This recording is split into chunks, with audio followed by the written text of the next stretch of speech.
Since we've gone over a few overlooked setup points like wings, bodies, and wheelbase, why don't we go over a few basic setup points that many new racers may not know too much about but are too embarrassed to ask about. Of course, we all know that tires are pretty much 80% of your setup. As such, if you have the wrong tires, no amount of setup change will help you. I already made a video not too long ago about tires, so if you're looking for advice as to which tires to run in which scenario, check out this video I have annotated above. If you're still here and want to know the basics of different setup changes, what they can do to make your car feel well, let's continue. Now in this video I'm mostly going to be going over e-buggy and by extension e-truggy, as those seem to be the most popular in my general area, so don't expect to see too much on clutch settings, engine tuning, and other things like that. Most of what I talk about will apply to 10 scale cars as well, just on, of course, a smaller scale. Before we begin, I'd like to thank this channel's sponsors A-Main Hobbies, Cow RC, RC Trophy Chasers, and Peach State Hobbies. Let's begin with some absolute basics. Ride height is fairly simple to understand. It's essentially how high your chassis rides above the ground at any given time. The lower your ride height, the faster your car will corner and it will feel more direct in its feel. The higher you raise your ride height, the better the car will handle bumps, and it will better handle large jumps and landings and takeoffs and stuff like that. Much like everything you're going to see when it comes to setup, it's a give and take sort of situation. The higher your ride height, the worse your car will handle, but the better it will handle jumps. The lower your ride height, the better it will handle corners, but the worse it will handle bumps and jumps. You adjust your ride height by adjusting the preload on your springs by raising or lowering the shock collars to your preferred height. You can also adjust the ride height, kinda, by adjusting your down travel, or droop as it's commonly known. Droop essentially means how low your suspension arms and suspension in general will fall when unladen. With less droop, your car will feel more responsive and it will corner flatter and reduce the risk of traction rolling. You can usually reduce the suspension travel also by adding limiters on the inside of the shock, but this is only really common on carpet 10 scale tracks. If you add droop, you'll get a lot of benefits to having a higher ride height without actually having a higher ride height. The car will land jumps better, you'll have better compliance over bumps, and you'll have more consistent traction on lower grip tracks. For most drivers, you want to have less droop in the front in order to keep it more stable and easy to drive. The way you measure droop may vary depending on what car you have and your own personal preference. You can measure droop by a number of ways by, say for example, the length of the shock shaft at full length and adjust it that way, or the ruler method. In my opinion though, getting a set of droop blocks and using a ride height gauge to measure how high the hubs go is easier to record and memorize. Whatever method you use, make sure it's a consistent method that you can record and memorize to some extent. To adjust your droop, be sure to look for these little screws on your arms. Tightening them down will reduce the droop and loosening them will add more. Another very important part of your setup is going to be your camber. Camber basically dictates the angle of the wheel that it sits at resting level. The more camber you have, the more the wheel will lean in over like this. In off-road 8th scale racing with left and right turns, you'll never use positive camber and only use negative camber. In order to actually measure your camber, you're going to need a camber gauge. There are many different designs of them, but they pretty much all subscribe to the idea of dropping your car into a flat surface like a setup board and measuring your angle of the wheel using the camber gauge. The magic number you're going to be looking for in most scenarios will be somewhere between 1 and 3 degrees of negative camber. These three things I've listed, camber, ride height, and droop, are probably the most important settings on your car and should be checked before pretty much every single run. You check them and set them in this order: droop, then ride height, then camber, then ride height again just to be sure. Oh, and before I forget, we have toe, both front and rear.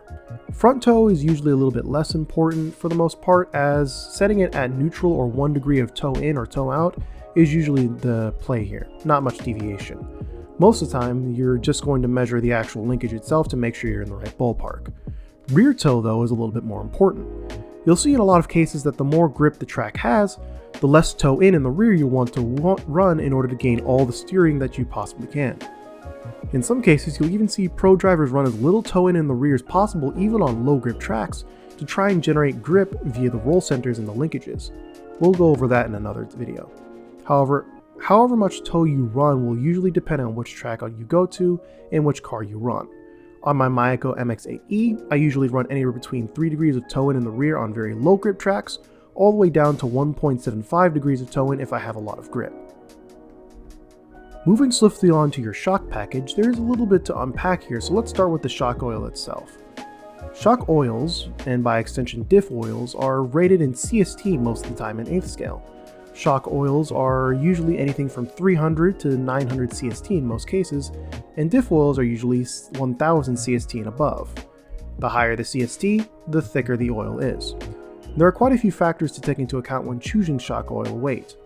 The ambient air temps, how bumpy or smooth the track is, and how you want your car to react to input, things like that. For higher temps, you're of course going to want thicker oils.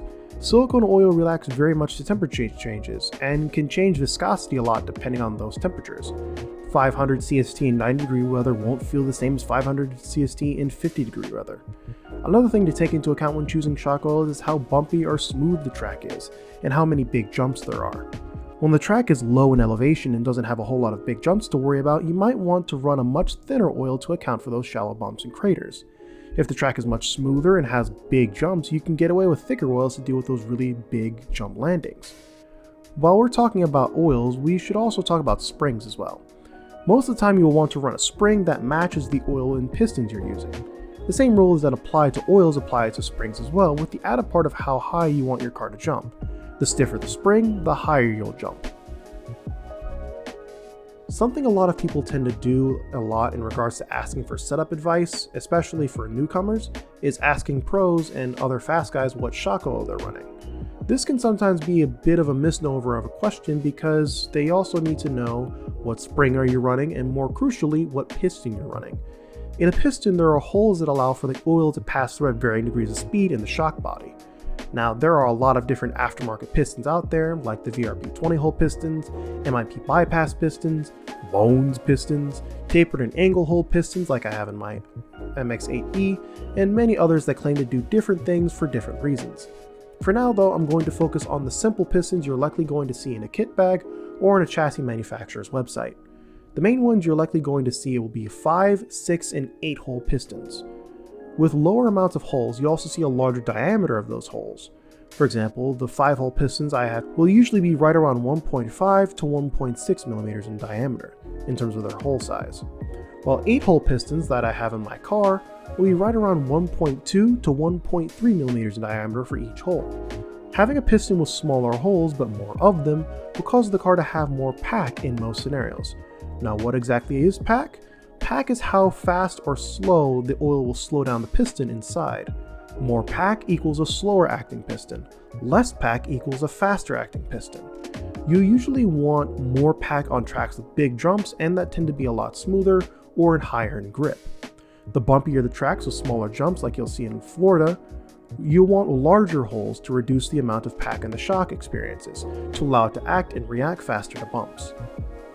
There are more tuning parts and things you can do to your car that I didn't mention. More advanced things like caster angles, roll centers, and other slightly more advanced things. I'll cover them in a separate video that will go over more advanced tuning options. This video will simply focus more to highlight the absolute basics that you need to know getting into racing, as some of those more advanced tuning options aren't 100% necessary for those just getting started in their RC racing career. Managing and tuning parts that I mentioned in this video will take you quite a bit further than most would believe, especially compared to other racers on the local track. That's all for now. If you enjoyed this video or learned anything from it, be sure to hit the like button and sub to the channel if you haven't already. I'd also like to thank my active patrons Micah Williams, RC World Discord server, Dave Armstrong, Rob Bedingfield, Caden Merckx, Ian Petrie, Buddy Howell, Jeffrey Coons, James D. Anderson, Shane T. Ruth, Gable Barber, Maxim RC Hobbies, and especially Morrison Watt. Thanks for watching, and I'll see you next time.